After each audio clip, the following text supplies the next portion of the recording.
Para hadirin, Bapak Ibu dan saudara-saudari sekalian, marilah kita kembali bersyukur kepada Allah Subhanahu wa taala yang masih memberikan kepada kita dua nikmat di antara nikmat yang sangat banyak.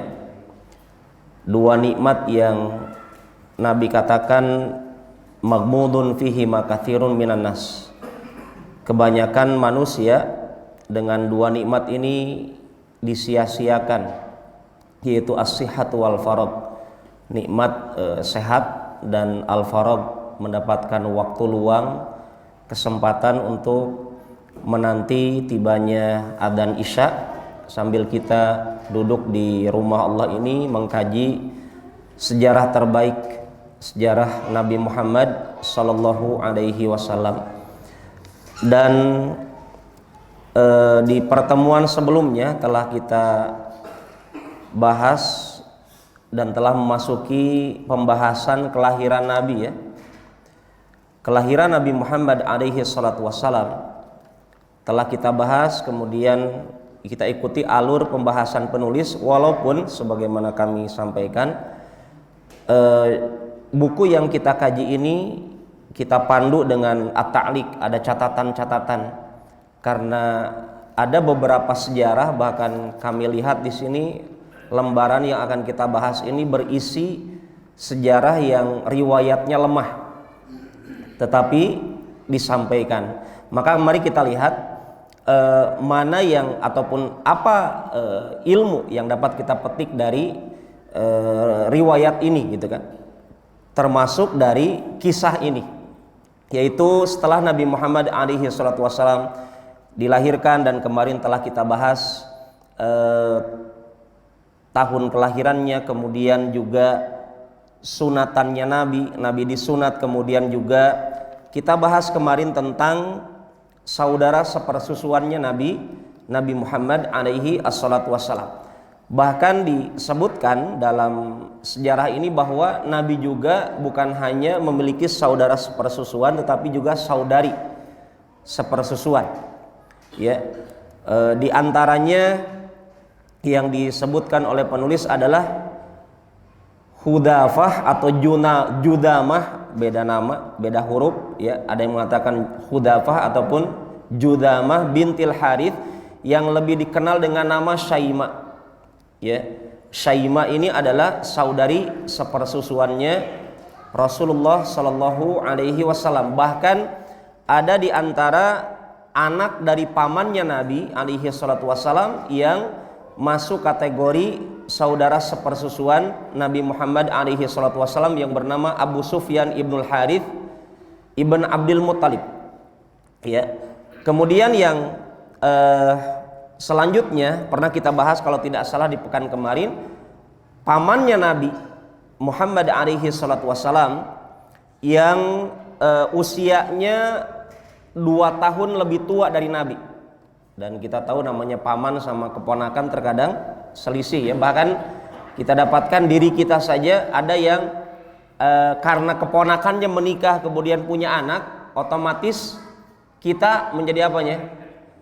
Kakeknya, ya. Padahal mungkin kita yang belum menikah, bisa jadi keponakan kita menikah kemudian dia punya anak, dan anak itu memanggil kita kakek, gitu kan, walaupun kita belum menikah. Kita dapatkan Hamzah ibn Abdul Muttalib usianya 2 tahun lebih dewasa dari Nabi, 2 tahun sebelum kelahiran Nabi Muhammad alaihi salatu wassalam, dan beliau saudara sepersusuannya Nabi Muhammad alaihi assalatu wassalam. Kemarin pernah kita bahas riwayat yang menceritakan Ibunda Halimah As-Sa'diyah. Bahkan sedikit kami tambahkan pada kesempatan kali ini, para ulama berbeda pendapat apakah Ibunda Halimah As-Sa'diyah dengan suaminya di kemudian hari akan menjadi masuk Islam ataukah tidak.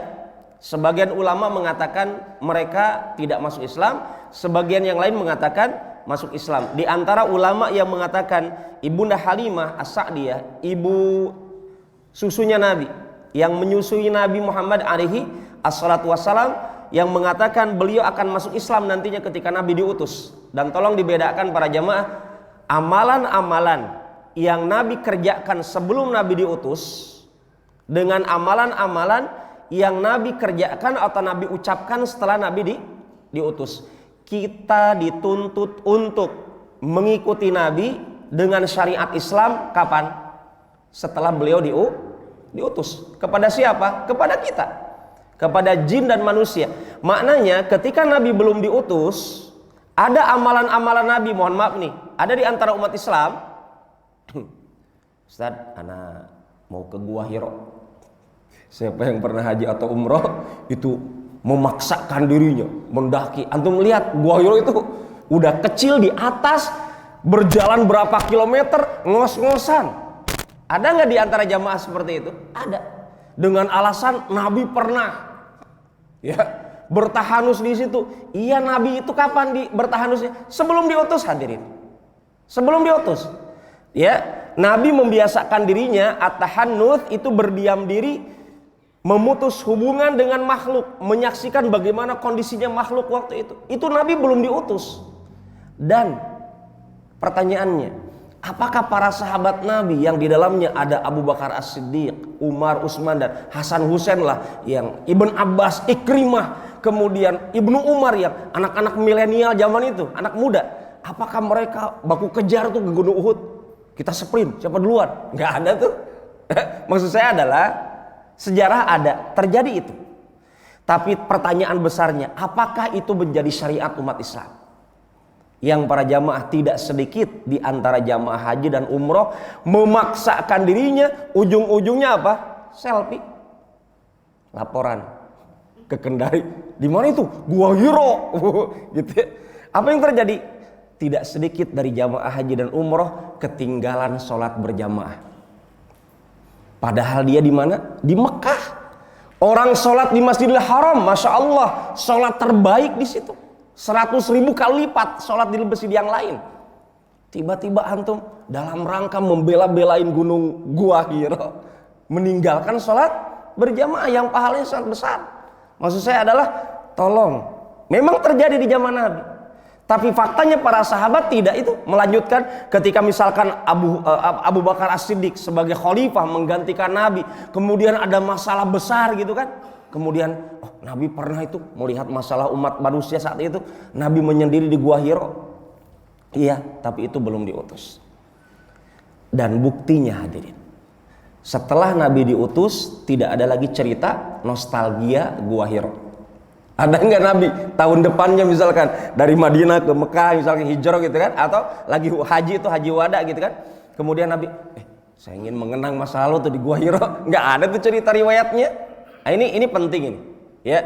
Maka ketika kita melaksanakan ibadah haji dan umroh pun di dalamnya kita mesti melihat ini pembimbing kita ini ngajak kita kemana nih?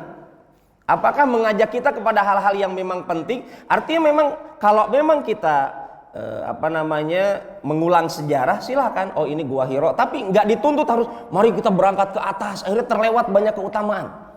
Cukup kita tahu, oh ini Gua Hironya. Oh, ada terletak di sini. Kurang lebih dari jarak Mekah Masjidil Haram dengan Gua Hiro sekian gitu kan. Teringat bagaimana perjuangan Nabi, nggak masalah. Tidak apa-apa, ya. Dan itu yang diterapkan memang seperti itu agar kita mumpung ke sana, tapi memaksakan diri harus berkilo-kilometer ke sana, bahkan ngajak istrinya bawa pilok. Kemudian apa? Di Gua Hiro dipilok, lope forever. Ya, si fulan dengan fulana katanya akan abadi. Dari mana ini? Begitu juga ketika di Arafah. Hadirin, jamaah yang dimuliakan dan dirahmati oleh Allah Subhanahu wa taala, kecuali amalan-amalan Nabi yang dikerjakan Nabi sebelum diutus, Nabi setujui setelah Nabi diutus. Itu baru kita amalkan. Ya, amalan-amalan Nabi sebelum diutus, kemudian Nabi diutus, kemudian Nabi anjurkan untuk menghidupkannya, maka itu dikerjakan. Salah satunya yang kemarin kita angkat, Ibunda Halimah As-Sa'diyah. Ini fikihnya ya, fikih sirah. Ibunda Halimah As-Sa'diyah, ibu susunya Nabi. Dengan kajian ini Nabi dengan perbuatan seperti itu Nabi waktu kecil disusui oleh Ibunda Halimah As-Sa'diyah, bahkan ada ibunda yang lain Thuwaibah. Maka ketika Nabi menjadi Nabi Muhammad SAW, saudara sepersusuan, ibu dan bapak ya, ataupun ibu yang menyusui dirinya itu akan menjadi mahram. Nah, ini poinnya ya. Mengkaji sejarah itu poinnya di sini. Bagaimana syaratnya? Kata para ulama seperti yang kami baca fatwa dari Syekh Ibn Baz, penjelasan beliau, minimalnya ada 2 syarat. Seseorang dikatakan sepersusuan. Saya tidak tahu di BTN ini ada nggak saudara sepersusuan bapak-bapak? Karena di Mesir Pak ada fatwa nyeleneh. Fatwa nyeleneh katanya. Biar jadi mahram daripada jadi pelakor, selingkuh di kantor, sudah menyusu sama teman di kantor. Bayangkan itu. Itu terjadi. Ada ulama yang qadarullah ya, dia salah memahami sejarah. Ya, ada memang kisahnya sahabat hadirin. Ada memang terjadi di zaman Nabi. Tapi fi'lu marrah, hanya perbuatan sahabat ini yang disetujui Nabi dan tidak dikiaskan oleh para sahabat untuk menerapkan konsep ini kepada yang lain. Jadi ada kisahnya anak angkat, kalau tidak salah namanya Salim. Sahabat Salim ini menjadi anak angkatnya seorang akhwat di sana, sahabiyah. Agar menjadi mahram, dia sudah anak muda hadirin. Anak muda. Artinya sudah baligh. Menjadi anak angkatnya bagaimana caranya agar jadi mahram? Nabi perintahkan Salim ini menyusu kepada ibu angkatnya. Akhirnya jadi mahram. Dan kisah ini berakhir di situ. Tidak ada tuh ceritanya iseng-iseng para sahabat. Ada contohnya Salim diperintahkan Nabi untuk menyusu sama ibu angkatnya, akhirnya jadi mahram. Akhirnya diterapkan. Nggak ada, wallah nggak ada. Itu dipahami salah seorang ulama di Mesir waktu itu. Sampai dicerca sama ulama yang lain, diingatkan. Kemudian fatwa tersebut dicabut ya dari ungkapan ulama tersebut. Karena apa? Karena berselisih pendapatnya dengan pendapat umumnya para ulama 4 madhab. Kecuali kalau anak tersebut, di sini kapan dijadikan saudara sepersusuan itu terjadi? Pertama, menyusunya mesti minimal 5 kali. 5 kali sampai kenyang. Bukan hanya ngetes satu, dua gitu tidak. Tapi betul-betul menyusu. Kita tahu kalau bayi nyusu kapan? Masih bayi itu nyusunya gimana? Sampai dia tidur gitu ya, ataupun sampai melepas sendiri gitu. Nah, itu baru satu tuh poin. Bukan dipaksa dilepas sama ibunya agar jadi mahram, tidak. Tapi betul-betul dia menyusu sampai kenyang semaunya. Itu baru 1, 2, 3, 4, 5. Awal syariatnya sekali nyusu langsung jadi mahram. Itu awal syariatnya. Tapi awal syariat ini dimansuh kata Ibunda Aisyah. Dihapus menjadi harus 5 kali. Menyusunya si bayi tersebut. Misalkan bapak-bapak punya bayi tuh, agar jadi mahram dengan tetangga bapak-bapak, apalagi bapak-bapak di sini misalkan nggak ada keluarga, akhirnya ada tetangganya lagi punya bayi juga tuh. Akhirnya misalkan kita nyusui ke anak kita, dibawa ke ibu tersebut, disusuilah sampai 5 kali. Dan syarat kedua selain 5 kali tadi, harus usianya di bawah 2 tahun. Karena kita tahu usia menyusui itu di sapi sampai kapan? 2 tahun. Wa fisaluhu fi amain kata Allah. Dan dipisahkan dari ibu dengan anaknya itu dari menyusui 2 tahun. Artinya kalau sudah lewat 2 tahun, sudah tidak berlaku itu. Menyusu berapa kali pun tidak dikatakan saudara sepersusuan. Kemudian fiqihnya hadirin, jamaah yang dimuliakan dan dirahmati Allah Subhanahu wa taala, saudara sepersusuan dia jadi mahram. Misalkan begini. Bagaimana contohnya? Saya menyusu kepada ibu ini, tetangga saya. Dia punya anak. Anaknya ada yang perempuan, misalkan. Ya. Ibu ini jadi mahram saya karena saya waktu itu disusuinya usia 2 tahunan. Belum sampai 2 tahun lewat, 2 tahunan, di bawah 2 tahun juga. Dan saya menyusuinya 5 kali nyusu atau lebih. Taib, maka saya jadi mahram ibu ini. Saya tidak boleh menikahinya dan tidak boleh menikahi anak-anaknya. Dan bapak tersebut, kalau saya itu anak perempuan disusui sama ibu ini, suaminya ibu ini jadi mahram saya. Kemudian juga ayahnya bapak ini, ibu ini ataupun bapak ini jadi mahram. Semua anak-anaknya jadi mahram. Tapi kalau saya punya adik perempuan atau saya punya adik laki-laki, saya boleh nikah dengan anak-anak mereka. Bisa dipahami? Jadi saudara sepersusuan adalah hanya terbatas antara saya yang disusui dengan yang menyusui dan keluarganya. Adapun adik-adik saya, kakak-kakak saya boleh menikah dengan mereka. Dan itu kalau tidak salah ingat, kakak saya ada di Bandung yang seperti itu konsepnya. Jadi dia tidak bisa menikah dengan anak dari tetangga kita karena anaknya itu adalah kakak saya yang perempuan ini pernah disusui oleh ibunya, maka otomatis semuanya jadi mahramnya. Tetapi tolong dibedakan, saudara sepersusuan menjadi mahram untuk yang menyusuinya dan keluarganya, tapi tidak mewarisi. Tolong dibedakan ya, dipahami. Kok bisa Ustadz dipilih-pilih? Suka-suka Allah.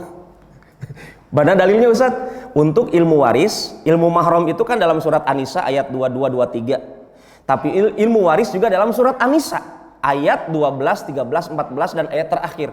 Di situ disebutkan bahwasanya anak tiri, bapak tiri, ibu tiri, saudara sepersusuan, ibu yang menyusui kita dari saudara sepersusuan tadi tidak mewarisi. Tapi dia bukan mahram Ustadz? Iya.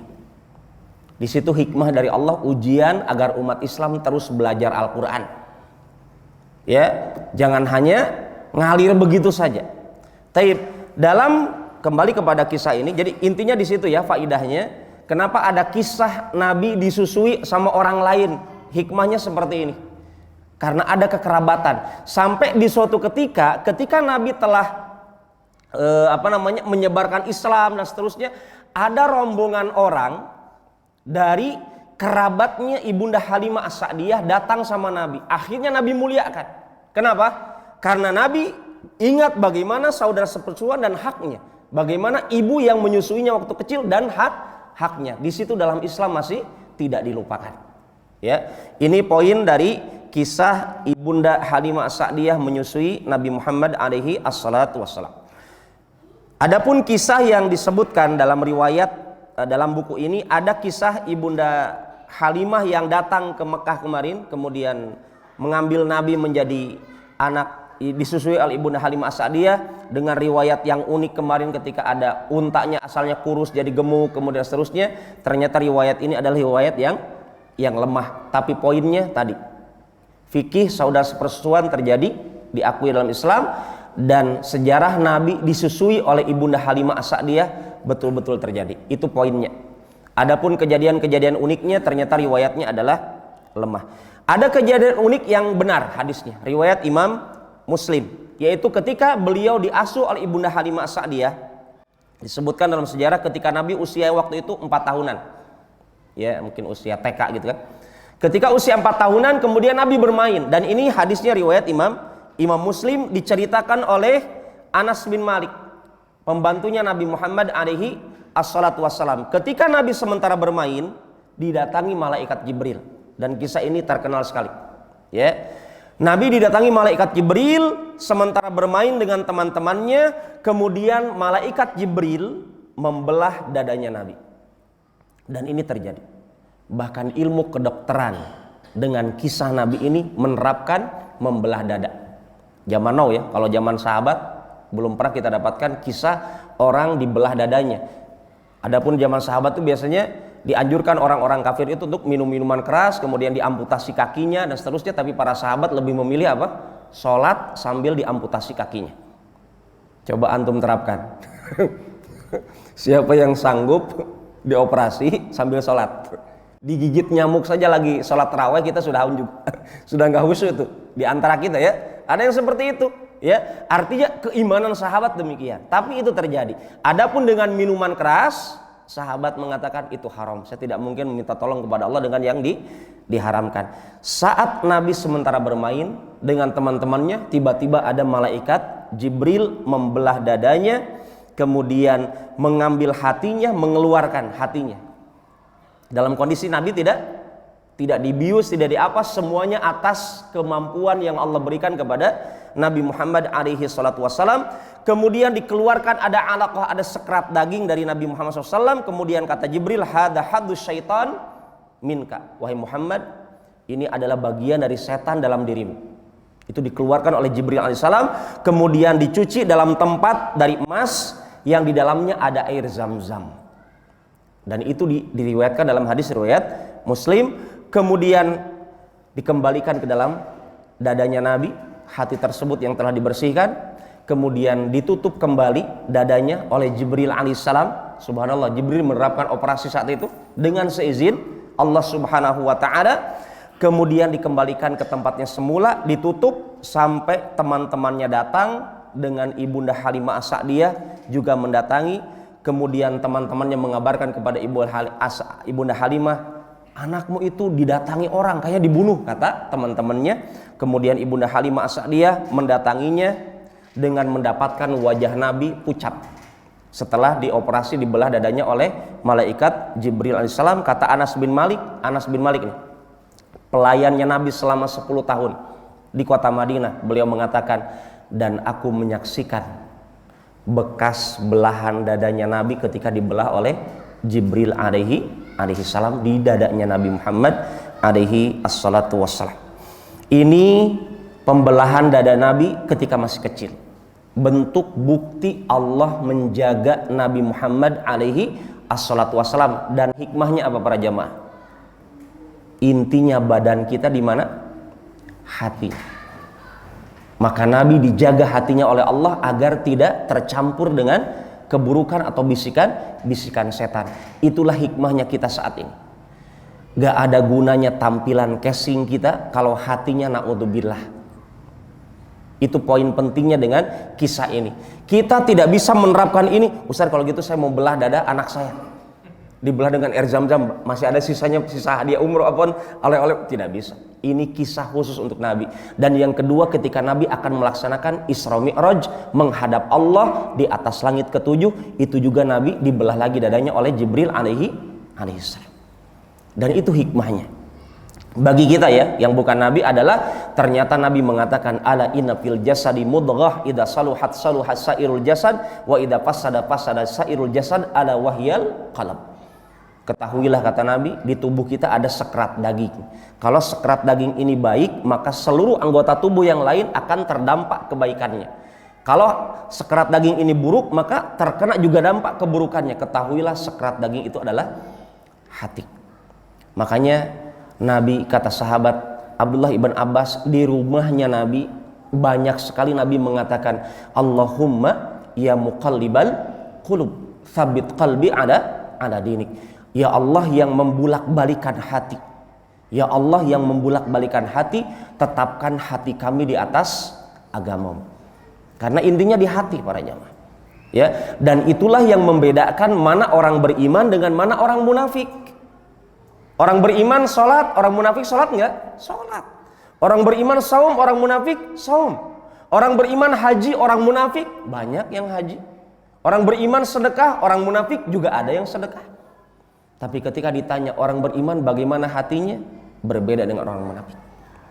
Dan disitulah letak perbedaan seorang hamba di hadapan Allah subhanahu wa ta'ala. Kemudian hadirin jamaah yang dimuliakan dan dirahmati oleh Allah subhanahu wa ta'ala, selanjutnya penulis mengalihkan pembahasan kepada dikembalikannya Nabi kepada ibunya. Di sini disebutkan usianya 6 tahunan, ya. Berarti beberapa tahun di Ibunda Halimah As-Sa'diyah, kemudian dikembalikan di usia masih kecil juga. Kemudian juga di sini ada riwayat bahwasanya ibunya Nabi yang bernama Ibunda Aminah meninggal saat mengunjungi makam ayahandanya Nabi Muhammad alaihi assalatu wassalam. Walaupun disebutkan riwayat ini juga lemah, tapi intinya Nabi mendapatkan ibunya meninggal setelah ayahandanya meninggal. Itu poinnya. Maka Nabi dikatakan oleh para ulama sepakat Nabi itu yatim. Yatim artinya meninggal ketika hidup ketika ayahnya sudah meninggal. Ditinggal ayahnya masih kecil, belum balik. Sebagaimana pernah kita sampaikan, definisi yatim adalah anak yatim, anak yang ditinggal ayahandanya ketika dirinya masih kecil, belum balik. Tapi kalau dirinya sudah balik, maka tidak kita panggil bapak yatim, kakek yatim, nggak ada ceritanya begitu. Yang ada adalah anak kecil yang belum dewasa ditinggal ayahandanya, dikatakan anak yatim. Kemudian yang selanjutnya, setelah ditinggal oleh ibunya, para ulama sepakat pengasuhan Nabi dialihkan kepada kakeknya, yaitu Abdul Muthalib. Di sini juga ada riwayat yang lemah yang diceritakan bagaimana seorang kakek ini sangat memuliakan, mengedepankan Nabi dibandingkan anak-anaknya sendiri, sampai ada tempat duduknya Abdul Muthalib. Biasanya tidak ada yang duduk kecuali dirinya, tetapi ketika Nabi datang, itu dipersilahkan hanya Nabi yang boleh duduk di situ. Ini juga riwayatnya lemah, tapi intinya apa? Setelah Nabi dirawat oleh ibunya, beralih kepada kakeknya. Setelah kakeknya meninggal, dialihkan juga perawatan dirinya kepada pamannya Nabi bernama Abu Thalib. Dan ini terjadi urutan ini dari ibu, ya, menyusuinya Nabi, Ibunda Halimah, kemudian dialihkan kepada ibunya Nabi, kemudian dialihkan kepada kakeknya, kemudian kepada Abu Thalib. Memang itu terjadi. Adapun beberapa kisah yang membumbui kisah itu adalah banyaknya riwayat yang lemah. Apa poinnya para jamaah?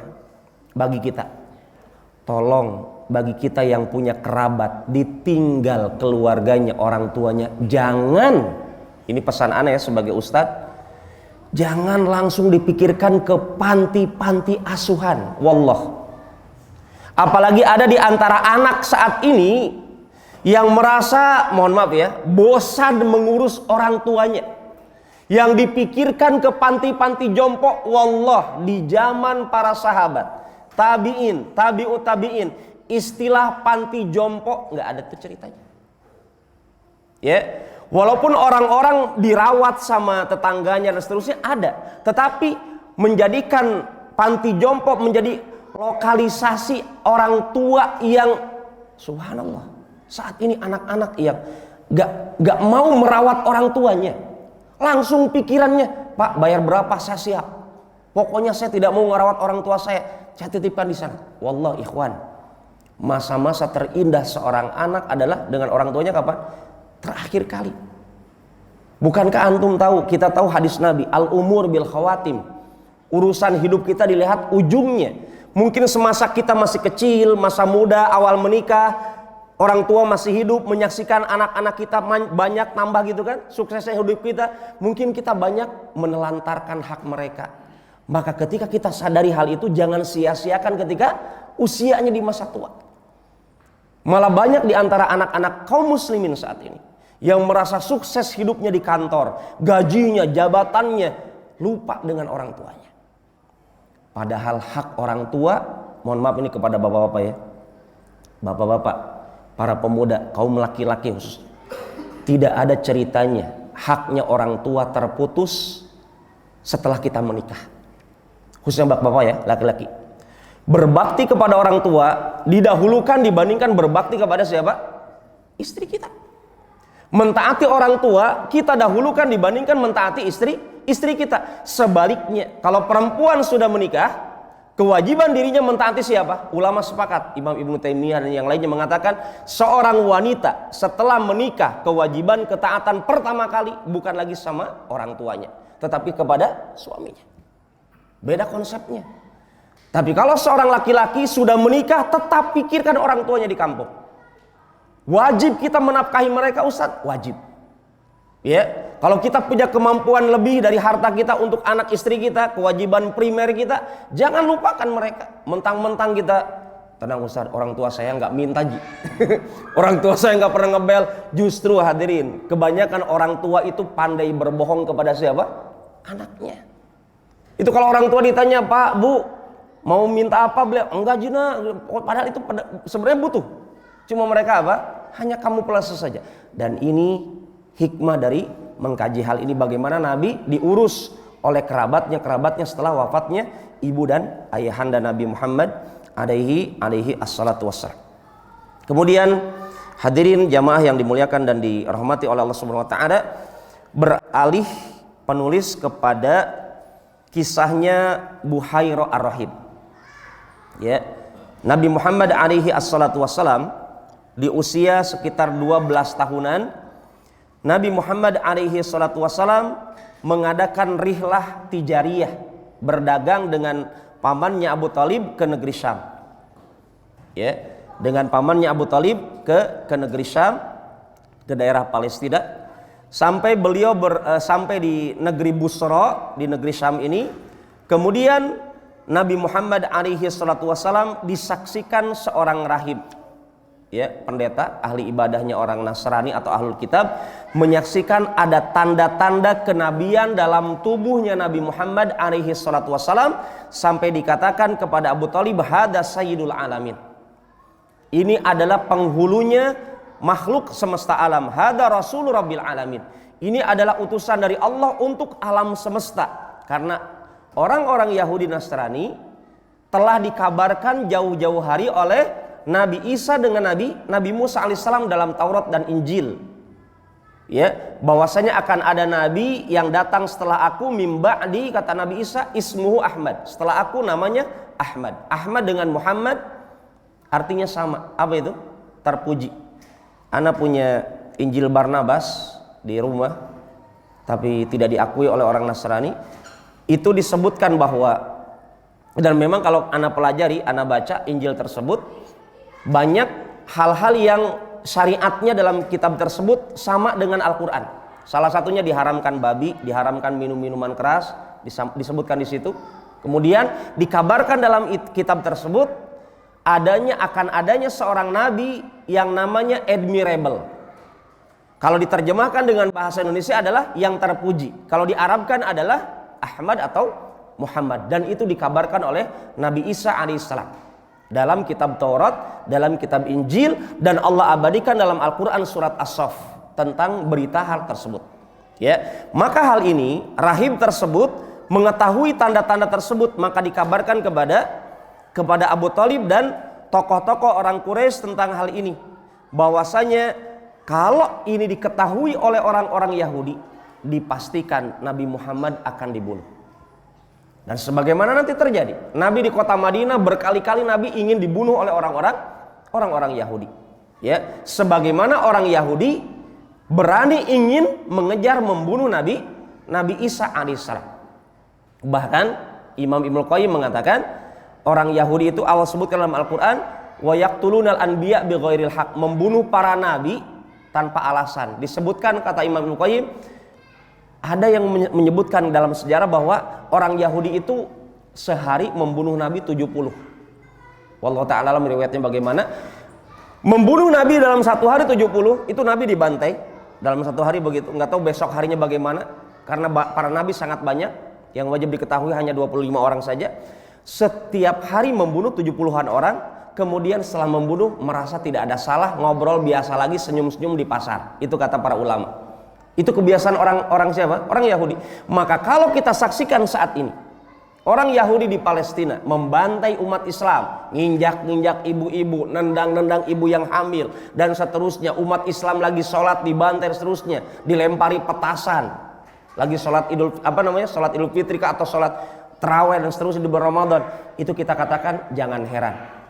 Nabi saja dibunuh, Nabi saja dibantai, apalagi umatnya. Gitu kan? Ini hikmah dari kisah ini. Tapi ya, dengan adanya kisah ini menyebutkan bahwa ternyata berita akan datangnya Nabi akhir zaman itu sudah dikenal dalam telinganya, dalam hatinya orang-orang ahlul kitab Yahudi dan Nasrani.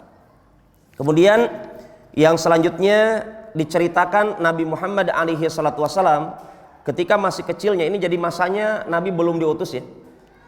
Ketika beliau masih kecil juga terjadi perang Harbul Fijar, ya, antara kabilah-kabilah di Arab ketika itu, dan diceritakan Nabi juga ikut serta dalam peperangan ini. Kemudian juga ada perjanjian damai antara orang-orang yang terjadi peperangan. Kemudian secara singkat ya, karena riwayat-riwayatnya tidak dikatakan kuat, tetapi kejadiannya betul-betul terjadi. Artinya Nabi sebelum diutus memang sudah biasa berperang, dan orang Quraisy memang kebiasaan mereka seperti itu, karakternya gitu kan.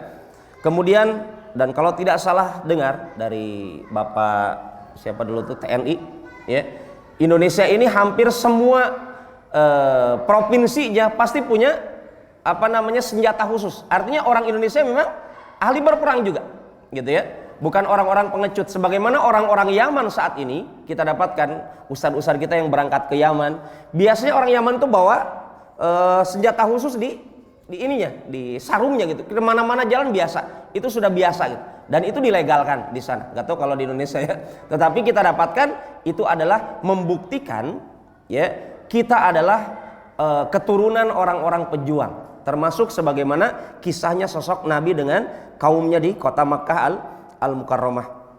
Kemudian yang selanjutnya, nah ini mungkin saya akhiri di bab pernikahan. Ya. Saya akhiri bab pernikahan. Nabi Muhammad alaihi salatu wasallam menikah dengan Ibunda Khadijah sebelum Nabi diutus. Sebelum Nabi Muhammad alaihi salatu wasallam diutus, sepulang Nabi berdagang. Dan Nabi berdagang itu kata para ulama sebagaimana disebutkan dalam buku ini, Nabi kegiatan aktivitas sebelum diutus terkadang berdagang, terkadang merawat binatang ternak orang dan diupah. Binatang apa yang Nabi rawat? Kambing. Dan para jamaah, kalau Anda pelajari hikmahnya kenapa merawat kambing, karena itu di dalamnya ada kelembutan, dan itu metode yang Allah bina kepada para nabi. Kata Nabi, tidak ada nabi satupun diutus kecuali dia adalah seorang penggembala. Sebelum dia menggembala kambing-kambing tersesat, istilah orang Nasrani itu, maka dibiasakan oleh Allah Subhanahu wa taala para nabi itu menggembala. Setelah menggembala, Nabi juga terkadang berdagang. Sebagaimana kisah berdagangnya Nabi dengan membawa perdagangan barang-barang dagangnya Ibunda Khadijah. Dari kisah perdagangan Nabi ini, Nabi berdagang, Ibunda Khadijah tertarik dengan karakter Nabi dan keberkahan dagang ala Nabi. Waktu itu belum jadi Nabi. Kemudian Ibunda Aisyah meminta dari seorang wanita, temannya beliau, Ibunda Nafisah binti Munabbih, untuk mengabarkan kepada Nabi agar Nabi siap menikah dengan Ibunda Khadijah.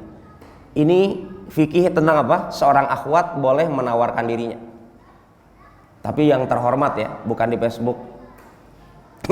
Yang terhormat artinya kalau sekarang kondisinya seorang akhwat, tanyakan kepada walinya akhwat, Pak, saya sudah siap nikah, ada calon sepertinya yang saya lihat soleh di kajian Masjid Nur Ikhlas, kalau bisa temui bapaknya gitu ya setelah sholat isya. Itu boleh, salah satunya imam masjid. Salah satunya itu boleh gitu ya. Yang mungkin ini sebagai penutup, mohon maaf karena kadang panjang kalau cerita. Ada perbedaan pendapat dalam usia Ibunda Khadijah ketika menikah. Umumnya telinga kita sudah terpatri Ibunda Khadijah itu menikah di usia 40 tahun. Ternyata kalau kita kaji sejarah, ada yang mengatakan usia Ibunda Khadijah ketika menikah usia 25 tahun.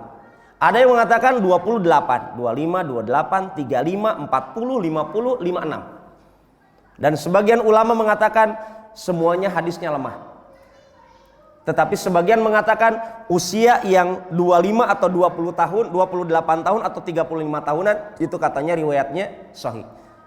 Jadi usianya antara 20 hingga 40. Jadi tidak dipastikan harus 40 tahun. Ya, walaupun yang saya ketahui Imam Ahmad, beliau pemuda sampai 40 tahun, baru menikah di usia 40 tahun. Imam Ahmad dengan alasan beliau sibuk kajian, menyampaikan Al-Quran hadis, dakwah dan mengkaji Al-Quran hadis, baru sempat menikah usia 40 tahun. Tapi intinya Anda mau menikah di usia 18 tahun silakan. Di bawah itu silakan, di atas itu silakan. Ya, itu diperbolehkan. Artinya ini tidak jadi panduan. Kemudian semasa hidupnya Ibunda Khadijah menjadi istri Nabi tidak pernah dipoligami. Ada hikmahnya. Dan ini bisa jadi senjata bapak-bapak yang belum poligami. Kata para ulama, kenapa Nabi tidak poligami Ibunda Khadijah padahal kesempatan dan alasan ada. Kata para ulama, Nabi tidak poligami di masa pernikahan dengan Ibunda Khadijah karena kebutuhan Nabi dengan adanya Ibunda Khadijah sudah tertutupi. Seakan beliau mengatakan, aku tidak butuh wanita lain saat ini. Maka Nabi tidak pernah poligami saat Ibunda Khadijah masih hidup.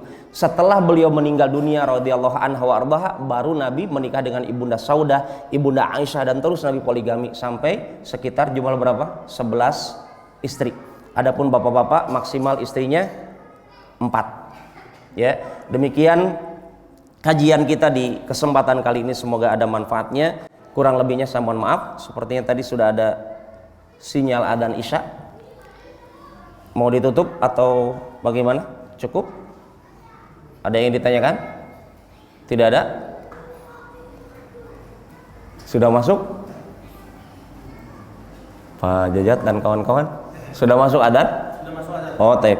Kalau mungkin sudah masuk, kita cukupkan. Semoga nanti mungkin bisa ada dialog setelah sholat dengan bantalnya. bantal tetap. Barakallahu fikum, jazakumullah khairan. Semoga apa yang kita kaji bermanfaat, dapat ilmu yang dapat kita petik, insyaallah, amin ya rabbal alamin.